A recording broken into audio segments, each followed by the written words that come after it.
Jadi mudah-mudahan Allah jaga hati kita, baik ketika kita diuji, bahkan ketika kita diberi nikmat. Supaya dalam dua keadaan ini, kita tetap menjadi mukmin yang ajaban, yang ideal, yang baik, yang insya Allah Allah suka sama kita.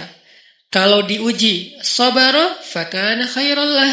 Kalau diberi nikmat, syakara, fakana khairallah. Kalau dia diuji, dia bersabar, dan itu kebaikan untuk dia. Ternyata diuji, ujung-ujungnya baik. Lewat apa ujian menjadi kebaikan? Lewat sabar. Bukankah Allah bilang, wabasyiris sabirin? Sampaikan berita gembira kepada orang yang sabar. Ada banyak kebaikan yang Allah sediakan untuk orang yang sabar. Kalau dia sabar. Dan kalau diberi nikmat, syakara. Kalau diberi nikmat, dia bersyukur. Fakana khairallah. Kenapa nikmat kok menjadi kebaikan? Maksudnya dengan dia bersyukur, Allah tambahkan kebaikan itu. La in syakartum la azidannakum. Jadi orang beriman itu kayaknya hidupnya tuh harusnya sih nggak ada bete-nya.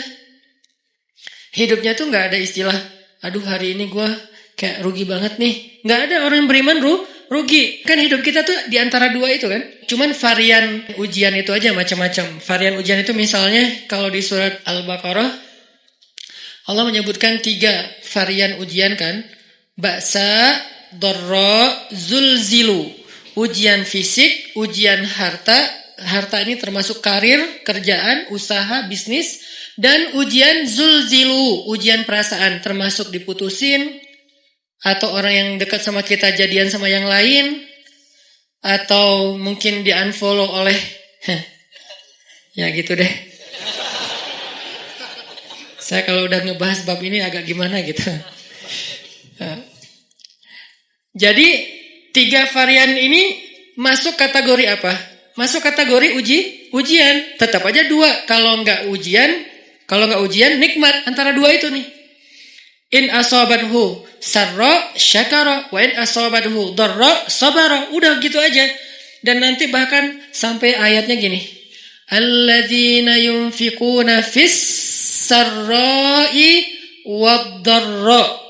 Orang yang tetap beramal soleh lewat hartanya dalam keadaan dia berkelebihan atau dalam keadaan dia kekurangan. Itu mukmin, keren banget gitu. Dia tuh nggak pernah kehilangan kesempatan berbuat baik. Baik beramal soleh ketika dia dalam keadaan dikasih nikmat, maupun beramal soleh ketika dia dikasih ujian, tetap aja beramal soleh. Contoh yang ayat tadi, yunfikuna fis sarra, berinfak dalam keadaan sarra, dalam keadaan bahagia, senang, lagi dapat untung gitu kan. Ataupun yunfikuna fid dharra, tetap berinfak walaupun dia dalam keadaan dharra, dalam keadaan susah, dalam keadaan dor itu kan bahaya. Nih kalau saya infak nih bahaya nih buat saya nih. Kalau saya kasih nih saya kayak nggak ada tabungan buat mahar nih.